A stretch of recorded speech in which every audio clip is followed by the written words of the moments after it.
Hey y'all, it's Robert, and in today's video, I'll be making the Pumpkin King of Halloween, and that's Jack Skellington. And I already know just starting this cake off what's going to be the most difficult part, and that's trying to figure out the structure of this cake, because I have to find a way to support this character's head so that I can get this cake as close as I can to the character design. So before I can even begin working on this cake, I have to make sure that I have the structure right. So I'm using a threaded rod and a wooden board, and I'm making sure that this is all secure before I begin stacking the cake. I'm also covering the threaded rod with aluminum tape to make sure that this is all food safe.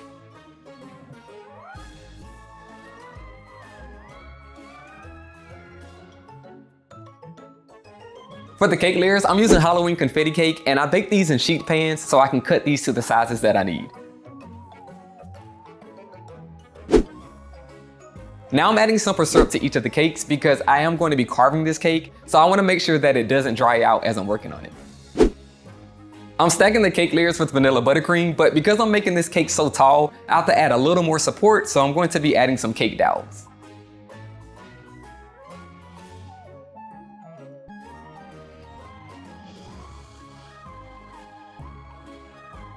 For the cake dowels, I'm going to cut these all the same exact length, and for this design, I only need to use 4, and I'm going to insert those into the cake and then add a cake board on top before I continue to stack the cake.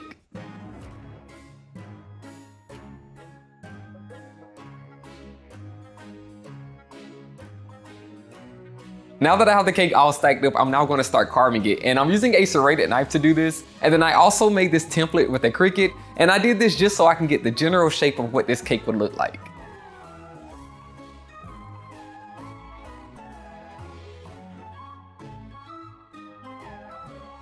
Now the cake is all carved, so I'm now going to add a crumb coat, and this is just to make sure that those crumbs stay in place before I add the ganache.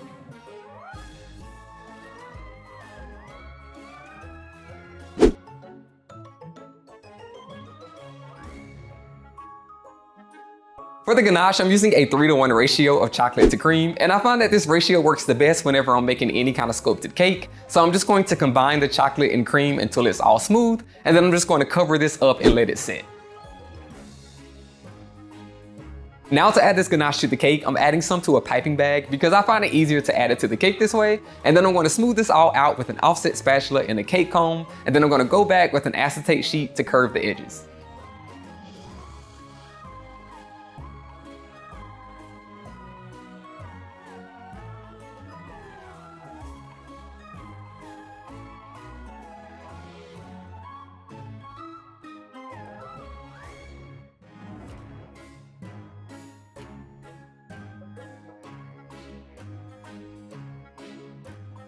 While the ganache is sitting on the torso, I can now start working on Jack Skellington's head. And this is the part of the cake that I knew would be a little bit tricky. So I'm going to be using styrofoam for this part, and this is going to be a really sturdy base so that the head does not fall over as I'm working on it.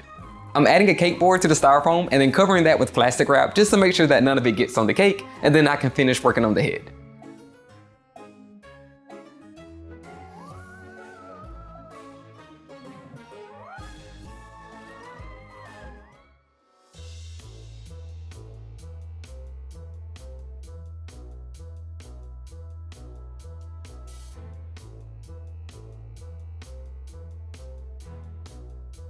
So the base of the cakes are now all done and the ganache is set, so I can now start adding the modeling chocolate to it. Because the cake is so large, I'm adding the modeling chocolate in pieces, and I'm going to steam the ganache first just to make sure that the modeling chocolate sticks to it.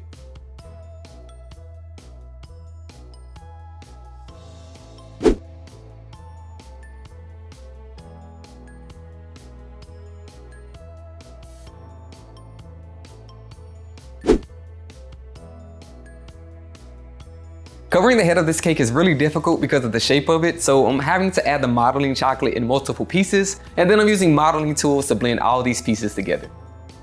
So the rest of the rod that you can see right now is actually going to be Jack Skellington's neck. So I'm going to be covering it with piping gel so I can make sure that this modeling chocolate sticks to it, and then I'm just going to shape it until I get it just right. To detail the jacket that he wears, I'm going to be adding more modeling chocolate to make the lapel and the collar.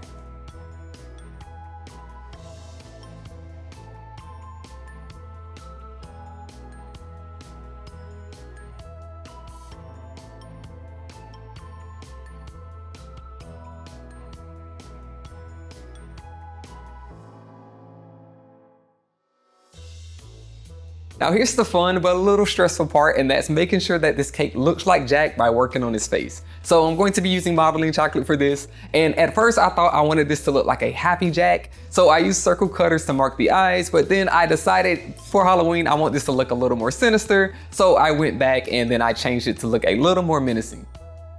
With modeling tools, I'm marking where his mouth is and then going back and adding all those details to his smile.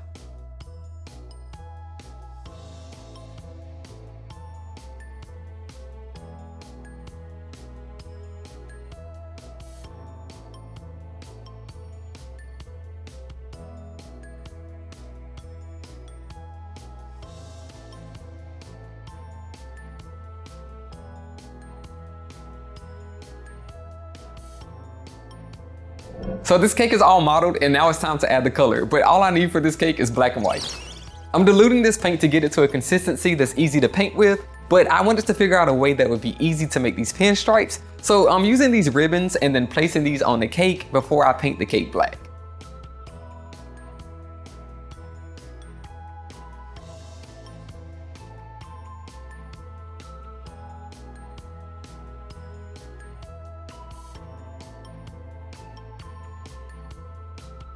I thought this would be an easier way to get the pinstripes on this cake because it's going to be really hard trying to paint white paint on top of black, but I really don't like the way it came out. I think the lines came out a little too clean for the character design, so I did go back and try to mess up the edges a little bit.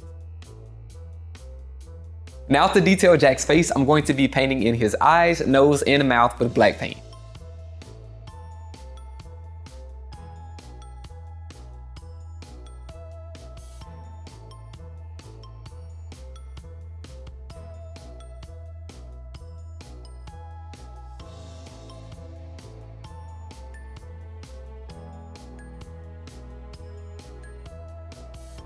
The modeling chocolate is a little off-white, so I'm going to be painting his head and torso with white paint to get it closer to the character design.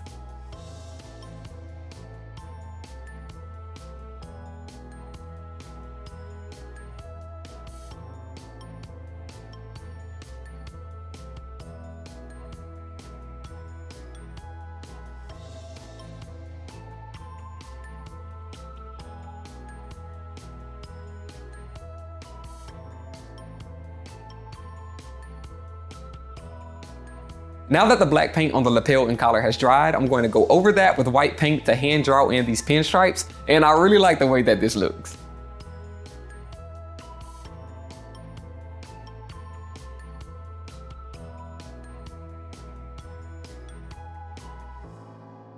The cake is almost done, but I have to add this key detail to the character, and that's the bow tie. Because of how large the bow tie is, I'm actually going to be making this with gum paste because I really need this to hold its shape when I place it onto the cake. I'm rolling out the gum paste and then using a template to cut out the bow tie shape, and then I'm just going to let this rest so that it hardens, and then I can place it on the front of the cake.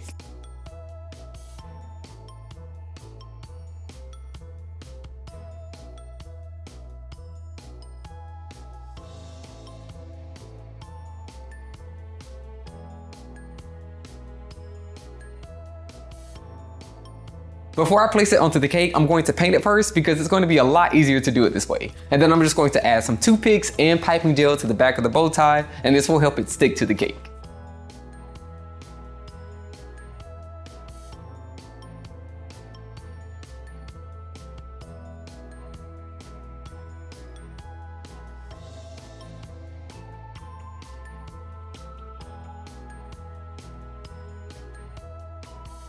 And the last detail to add is the button on the front of the jacket.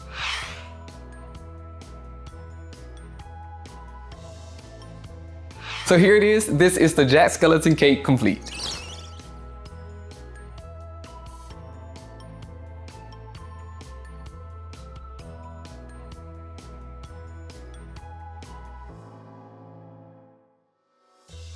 I had a lot of fun making this cake, and I knew it would be a little tricky with this character design, but I think I still managed to pull it off, and I love the way that it turned out. So if there's any other Halloween cakes that y'all want to see me make, make sure you leave it in the comments below and subscribe to the channel if you haven't. And until then, I'll see y'all in the next video.